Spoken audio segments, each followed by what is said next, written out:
look who's back. It's me, your boy. Yes, I am still alive, and I am indeed still the slowest YouTuber known to man. I am very slowly but surely trying to get the rest of my Pokemon Legends ZA playthrough up, but I'm trying to get better at making shorter videos in between the long ones so I disappear less frequently. And speaking of disappearing, this little series right here, if you can call it that, of my reviews of Steam Next Best demos, disappeared off my channel last year. Pokemon was entirely to blame for that, as Legends ZA released like a week or two before Fall 2025's Next Best, but I'm glad to say, if you couldn't tell by this video's title and thumbnail, that we're back to form following Winter 2026's Next Best. I played a total of 21 demos this go around, a bit less than expected, but I did end up violating my no more than an hour per demo rule more than once this time, so my bad. And I only had to group them into 4 categories this year, woohoo! Timestamps will be in the description below, as well as links to the Steam pages for all of these games. As of writing the script, every game's demo was still available post Next Fest, but I will note below if any of them have been removed as a posting, along with any changes to any release dates. That's more than enough rambling, so let's get into all the demos I played for the Winter 2026 edition of Steam Next Fest.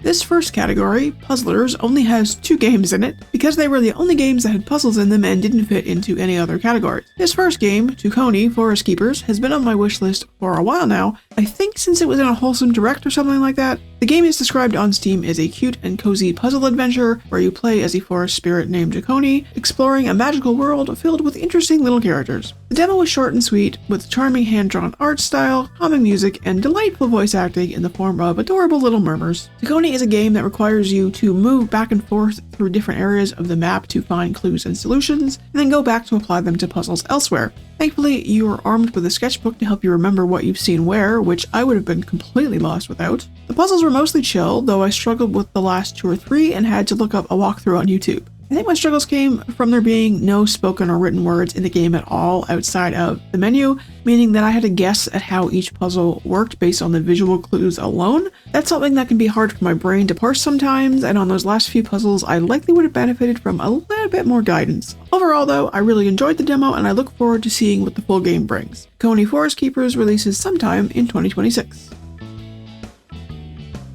Pakinpaks, a game whose name references the fact that you'll be packing some packs, such as backpacks, has also been on my wishlist since a Wholesome Direct. This is one of those games that's been on my list for a while though, and as a result I could only vaguely remember what it was about. As it says on the Steam page, it's a game about packing and organizing all sorts of travel gear, fulfilling clients' requests, and, quote, making sure everything fits. While your character is essentially working a job, in that you have been hired on as a professional packer, primarily because you are a human with opposable thumbs rather than an animal like literally everyone else in this universe, it is much more of a puzzler than a life sim. The job is really just a front for the puzzles. And while those puzzles started out easy enough, they became increasingly more difficult as I progressed. Eventually you unlock a limited number of hints per puzzle, where an item will be locked into its correct position in the bag and then you can just work around it. Unfortunately, on the last puzzle of the demo I used up all of my hints and I still couldn't figure it out. I genuinely thought I was not going to be able to finish it. I persevered in the end, but wow, I didn't expect things to get that hard. Pakinpaks is an interesting take on the puzzler genre with unique characters and amusing dialogue. The game will be released on March 23rd, 2026.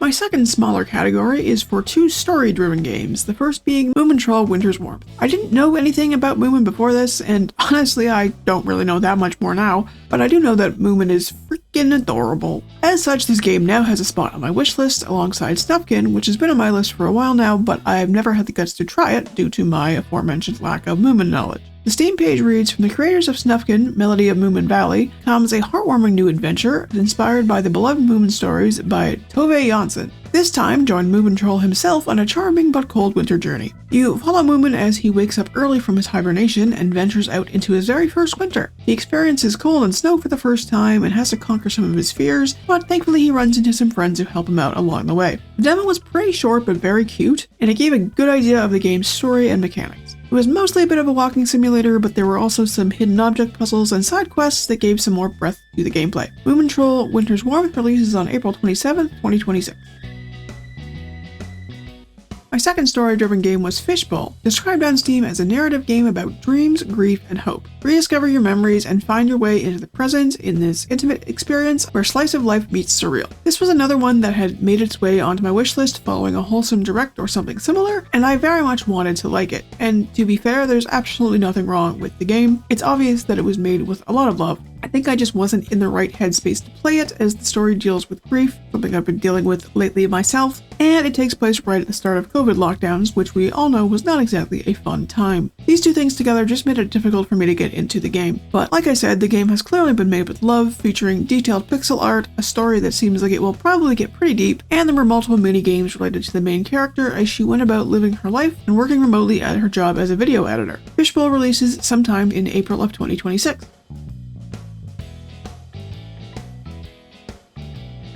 The first big category of this video is builders, games where the primary goal is to build and decorate. I started this one with Hozy, another long-time wishlist game. In it, you restore homes through cleaning, painting, and decorating. The game's description calls the neighborhood you work in both forgotten and abandoned, but in the demo it seemed like you were working for clients. You'd see a portrait of the homeowner and a description of them and their living space, and their belongings were clearly related to those descriptions. The homes in the demo gave more of a no one's lived here in a while and it needs a bit of a touch-up vibe rather than one of abandonment. I really liked the combination of cleaning and decorating, since most games like this typically only have you doing one or the other. Picking up trash was fun, as when you would grab at some garbage with the mouse, a bunch more would float behind the cursor like it was following a magnet or something, and certain other tasks like pulling up old floorboards were very, very satisfying. When it came to decorating, I did struggle a bit because the game uses an isometric view, which is where you can only see 3/4 of the room. Plus, the camera did that thing where it's fixed to a certain point, meaning that even though you can move it around and zoom in and out, there's always one corner or angle that you can never get a clear look at. It made it hard to see what I was doing at times, plus it made things like painting and hanging wall items pretty difficult at some angles. I liked the wide variety of items that were available to decorate with,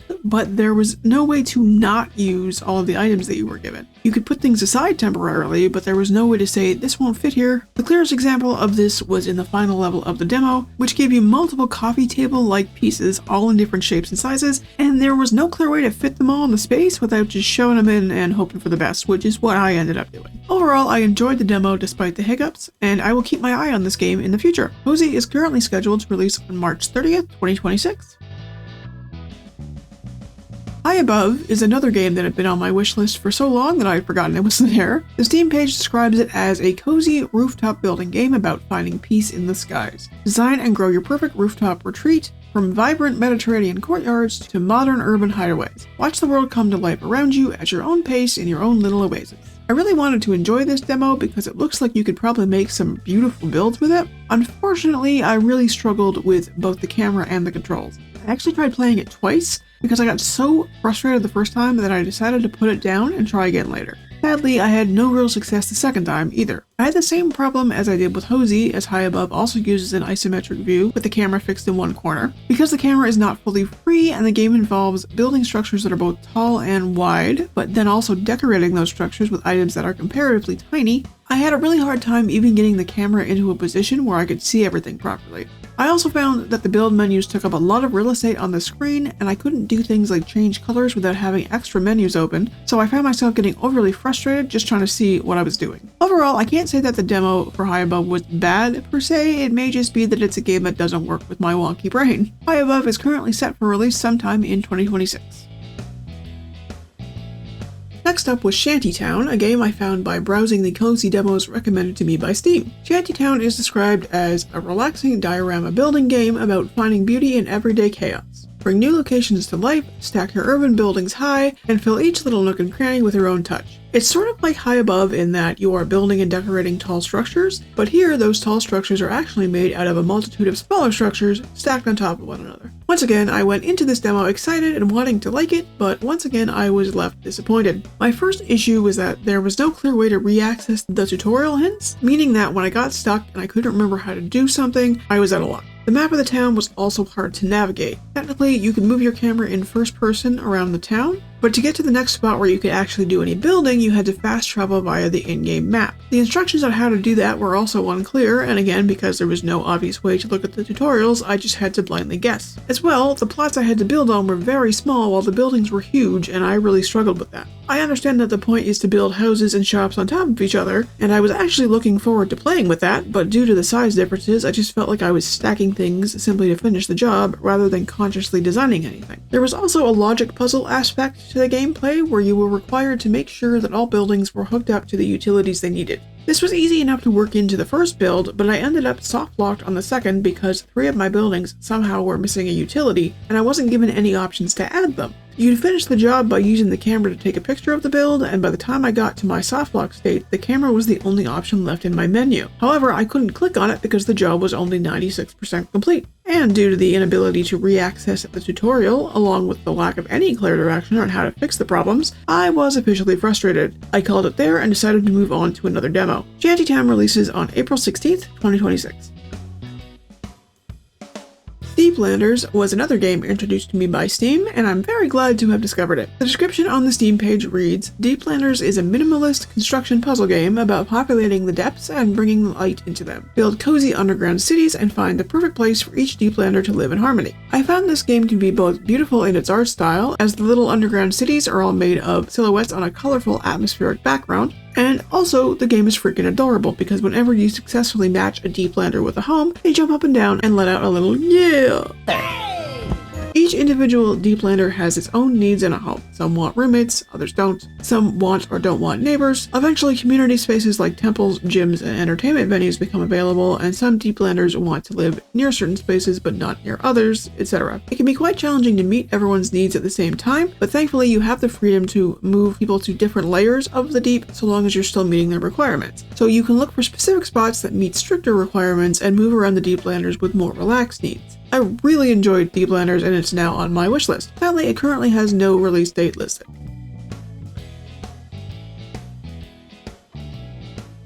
The last category of games is Job and Life Sims, and we're starting this one off with Thrifty Business, the newest from Spellgarden Games, makers of Sticky Business and Ritual of Raven. I absolutely adore Sticky Business, so I was very excited to see another shop-themed game from them, and instantly put it on my wishlist. In Thrifty Business, you run a thrift shop, buying boxes of gently used goods to resell in your store. You also get to know the regulars by talking with them and fulfilling their requests, and you even get to hold community events to bring people together. While Thrifty Business was a featured demo at Next Fest this winter, I actually played it on stream a week or two beforehand. I had a lot of fun with it. It was exciting to see what stuff would be in the boxes, which you buy sight unseen, and it was fun to figure out how to best display and sell everything. The few characters we get to meet in the demo are quite endearing, and I'm excited to see where their story goes. There were a few issues, of course. The biggest one for me was not being able to reject or otherwise get rid of items that weren't selling. Having pet-themed items available for shoppers seems to be a big part of the story, and by the end of my time with the demo, I had 4 of these giant dog agility mats taking up a ton of space in my store because not one of them had ever sold over multiple in-game days. It would have been so nice to be able to put them on a massive discount or refuse to take any more of them, that sort of thing. A much smaller gripe was because the game was in the isometric perspective, my sworn enemy if you couldn't tell by now, I could only decorate and restock from a fixed angle. This meant that while 2 of the walls of the store had the shelving and decor facing outward, giving me a clear view of how things looked, the other 2 walls had the shelves and decor facing inward. This meant that when I was stocking the shelves on these 2 walls, I could only see the backs of the item. Now, it probably isn't that deep. I honestly didn't see anything in the demo that implied that a well-designed product layout affected sales or anything like that. It was literally just me wanting to make everything pretty. Let me make everything pretty, damn it! Anyways, I had a great time with this demo and I'm looking forward to the full game. Thrifty Business is currently set to release sometime in 2026.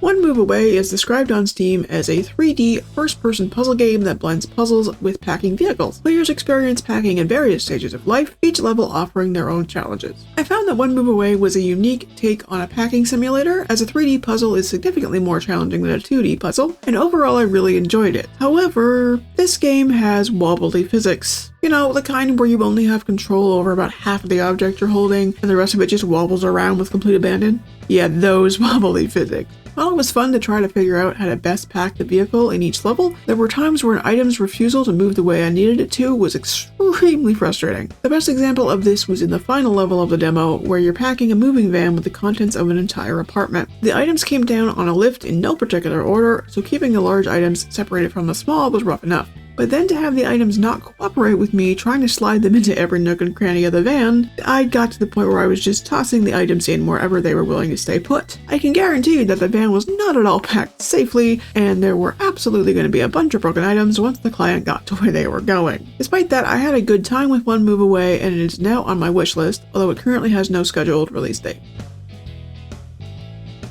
Waxheads, described on Steam as a cozy punk narrative sim about working in a struggling record store, has been on my wishlist for quite a while now, although admittedly I don't remember where I heard about it. I'm really glad I tried the demo though, because I really had fun with it. Waxheads is primarily a job sim, but it has unique and engaging game mechanics. You have to match a customer request with the records you have on hand that day, and sometimes the requests are just, I don't remember what the album was called or who it was by, but it had a box and some fingers on the cover. You then have to go out into the store and examine various records, checking the album art, the vinyl itself, the track listings, the band members' names, the accompanying reviews, and more in order to make a good match. Sometimes you succeed, other times you don't, but it's a lot of fun to try. There's also additional minigames like rearranging the staff bulletin board, figuring out combination locks, and at least one arcade game. The game also features all original music that you can cycle through in the staff room jukebox. The story of the game is also quite intriguing, and you get to occasionally do things like leave the shop to see bands play, but there might be a little bit of a life sim element to it as well, rather than just being a job simulator. There definitely seems to be a lot of content waiting in the full game, and I'm excited to check it out. Waxheads releases on May 5th, 2026.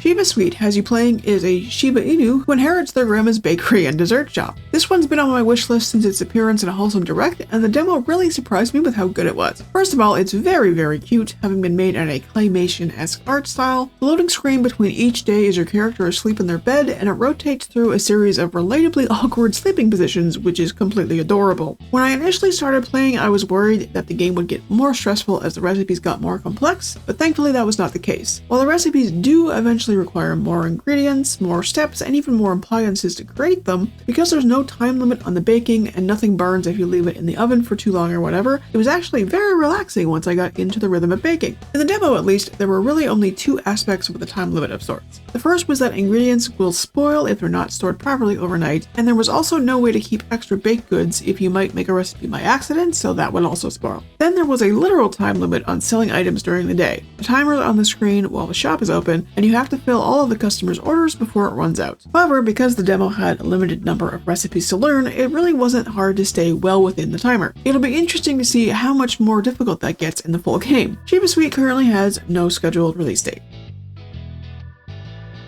If you know me, you know that I love House Flipper. I haven't had a chance to try House Flipper 2 yet, but I've sunk more than 300 hours into the original game. And when the developers announced that they would be releasing the House Flipper Remastered collection, featuring improved graphics, all of the DLC, and new mechanics, I was very intrigued and I instantly added it to my wishlist. And when they announced that they would be releasing a demo of the Remastered collection for Steam Next Fest, I was very excited. Overall, I really enjoyed this demo. It was fun to experience the game again from the beginning, and the new mechanics and better graphics were nice, but sadly some of the old jank still remained. For instance, while destroying walls is more precise, I only managed to break one or two wall segments that I wasn't supposed to. Building new walls is still very easy to screw up just by misclicking. I built walls that I wasn't supposed to, well, more than just one or two times. They also brought back the first job from the farm DLC for the demo, and while they did make placing fences down less clunky than it was in the original, it was still pretty clunky with mechanics that were still a bit unintuitive. I also seemed to experience a bit of a weird bug.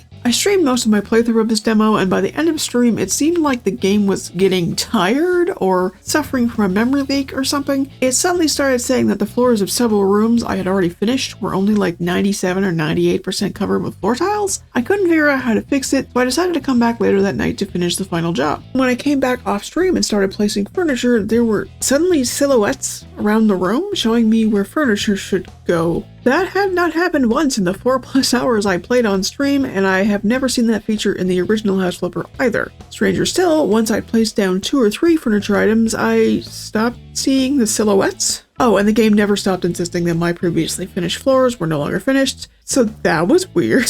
The Jake is part of the charm of House Flipper though, if we're being honest, so I'm excited to see what the full remaster has to offer. The House Flipper Remastered Collection releases sometime in April of 2026. Outbound is described as a game where you can explore a colorful world and build your own cozy home on wheels, craft workstations, and source energy from the sun, wind, or water, upgrade and customize your vehicle, grow crops, and live sustainably off-grid with up to 4 players. I decided to give this one a try because the trailer reminded me a bit of Solarpunk, a game whose demo I played a few Next Fests ago and really enjoyed. What I didn't realize until I'd gotten a bit into it was that I had played the demo for Outbound before. Obviously it wasn't a Next Fest demo, as a game can only be submitted to Next Fest once, but I had definitely played a much earlier build. I was reminded of this when I went to fuel up my RV, as I remembered being very confused the last time I played on what materials to use as fuel, as well as how to put the fuel in the vehicle. I honestly did not enjoy that early build, but thankfully the Next Fest demo was much more polished, and I was able to fully immerse myself in the experience. For starters, the aspects I remember struggling with last time, like fueling, crafting items, and driving the RV, were much more straightforward and easier to understand this time around. I had a very chill time driving around the map, exploring and foraging for resources, as well as taking on the little tasks and side quests that would pop up. I didn't get to do quite as much of the crafting and base building as I would have liked, but I still got a decent taste. Admittedly, the overall world felt a little empty, as you're supposed to be out in an area with multiple campgrounds and lookout stations and whatnot, but there were no other people or vehicles in sight. However, there were hints towards the end of the demo that there may be other people around, so we might get to meet some neighbors in the full game. Plus, with the full game including 4-person multiplayer, there's also a chance that the world is empty in order to make room for your friends. Outbound's Next Fest demo really changed my opinion of the game, and it is now securely on my wishlist. Outbound is currently set to release in Q2 of 2026. Next up was Collector's Cove, described on Steam as a cozy farming adventure on the high seas. Sail with your animal friend to uncharted waters, cultivate your floating farm, and discover new islands, crops, and fish on your quest to become a named collector. And I have to say the demo really surprised me. Based on the initial trailers, which I believe were once again in a wholesome direct, I honestly thought this game was going to end up being cozy slop, but it was actually a pretty chill and fun experience. Your character is the child of a pair of high-ranking collectors known as named collectors, which I think is supposed to be the equivalent of being like a world-famous explorer, that sort of thing. Your parents have headed out on their biggest expedition yet, and now you're starting your very own. You live on a boat that is pulled by an aquatic creature that I believe is called a Fablefin. It's sort of a friendly Loch Ness monster. It's adorable, and you can customize its appearance and give it a name, and you can even feed it and pet it, and it's very, very cute. Your Fablefin, or as I named mine, Lapras, helps you navigate your boat around the map from island to island, allowing you to explore the world through foraging, fishing, farming, and crafting. The game doesn't have bug catching though, which was both surprising and disappointing, as there's plenty of bugs flying around on the islands. There also don't seem to be any cooking mechanics, even though your character can fish and grow crops. In fact, your character doesn't actually need to eat or sleep for that matter. Your Fablefin needs to eat and sleep though, and at least some of the fish and crops can be used for nourishing your giant friend, along with crafting some items, and trading for materials with your 3 mysterious uncles, named Jerry, Terry, and Harry, who never seem to be in the same place at the same time. All in all, I found Collector's Cove to be surprisingly charming, and it's now on my wishlist as a result. The full game releases on March 12, 2026. My review of Puppy Park is not going to be that long, as my time with the demo wasn't that long. Puppy Park is described as a game where you run a dog hotel and, quote, play daily in bite-sized chunks. And unfortunately, because it is built to be a bite-sized daily game, there really wasn't much to do in the demo. A dog comes in, you throw a ball for it, give it a bath, feed it, take it for a painfully slow walk, and then play with it some more? It stopped giving me any guidance after that, and the owner of the dog never came to pick it up or anything, so if there were more things to do after that, I never got to them. Don't get me wrong, the game itself is adorable, but I had my fill after about 15 minutes, which, to be fair, does seem to be the point. Puppy Park is scheduled to release on March 9th, 2026. inKONBINI was another disappointingly short demo, and it seemed strangely familiar to me. I feel like I've either played it before myself or I've watched other people play it. I genuinely can't remember, it just felt super familiar. The full name of the game is inKONBINI, One Store, Many Stories. It's described as a slice-of-life game about running a small-town convenience store inspired by early 1990s Japan. Meet regulars, stock shelves, and watch quiet everyday moments turn into meaningful stories. And that is what happened in the demo, but things moved very slowly and there wasn't a lot to show for it. There were a few brief story beats, you'd stock a couple of shelves, and you interacted with the customers customer who was having a bad day. But that was it. I'd definitely be interested in playing a longer demo that shows off more of what the game has to offer, because as of right now, the demo is essentially just a playable trailer for the game. inKONBINI is set to release on April 30th, 2026. Farm to Table is a demo I tried primarily due to the amount of attention I saw it getting on YouTube. It is both a farming and a restaurant sim, where you grow all of your ingredients yourself, including raising farm animals and using what they produce. I thought it was a really interesting concept, but man was it stressful. The restaurant would automatically open at the start of every day, and there was really no lead time at the start of the day to go out and get ingredients or do any cooking ahead of time. That meant I'd be running around the map collecting wild mushrooms, while people were already in my restaurant, waiting on their orders and running down the clock. I think you can turn off the auto open of the store in the settings, but I didn't do that because I obviously had no idea what I was getting into. Things got so chaotic so quickly that even though I only had 2 recipes on the go at one time, by the time I got to having enough seats for 6 whole customers, just 6, I could barely keep up. I was glad to read in the game's description that you can eventually hire staff because the customers come in way too fast for only one person to do all of the ingredient gathering and farming, and the cooking, and the serving, and the cleaning. Farm to Table was definitely an interesting experience, and it's set to release in Q2 of 2026.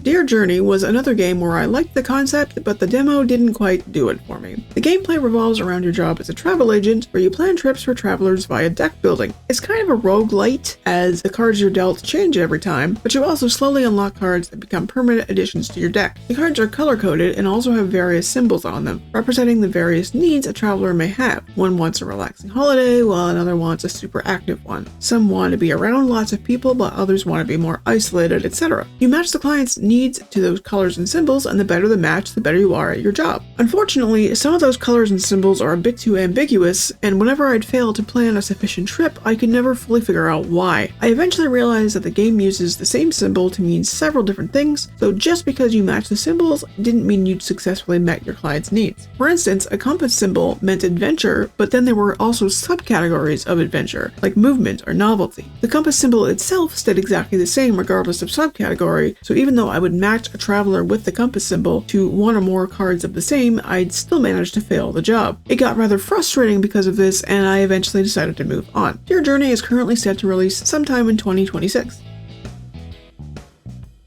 Little Chef Cozy Cooking was a short and silly little experience. You play as a chef and you literally just toss random ingredients into a pot and see what comes out. The ingredients include actual food, like bread and eggs, and also household goods like a knife, a cassette tape, and a soapy sponge. Some of the combinations make pretty normal meals, while others create horrors beyond one's comprehension. To the devs' credit, I put together as many combinations of what was in the demo that I could think of, and I still did not unlock all of the recipes that were available. So good on them for coming up with that many crazy ideas for a game that on its face seems pretty simple, and there's supposed to be way more recipes in the full game. Little Chef Cozy Cooking releases on March 16th, 2026. My last demo for this round of Next Fest was Blind Box Shop Simulator, where you essentially run an off-brand Labubu store in Japan. No, seriously, one of the brands you can sell is literally called Ladudu. The game itself was okay, but things moved very slowly, and I only ended up playing the first 2 in-game days due to time constraints. The game has you selling blind boxes, obviously, but just like in some other collectibles-themed shop sims, you can also open, collect, and resell your own product. When you open one of the boxes, you get both a figurine and a trading card of whatever character you got, and the trading cards go into a binder, which is how you can see and track collection. Unfortunately, this game seems to use AI art, at least for the trading cards. It was actually very weird because the 3D models of the figurines looked far less uncanny valley than the 2D trading cards, but there is definitely AI art involved, and several people have called it out on the game's Steam community page as well. This especially sucks because there is no AI disclosure on the Steam page as of this writing. The use of generative AI is bad enough, but lying about it is even worse. Blind Box Shop Simulator is set to release in Q2 of 2026. And that's it. That's all the demos I played during the Winter 2026 edition of Steam Next Fest. Despite my rather negative ending there, I did have a good time with quite a few of these demos, and I'm excited to see how the full games pan out. What were your favorite demos this go round? Do you agree or disagree with any of my assessments? Let me know in the comments. Thanks for watching, don't forget to like and subscribe and do all the things that the algorithm gods demand of us, and I will see you in the next one. Bye bye!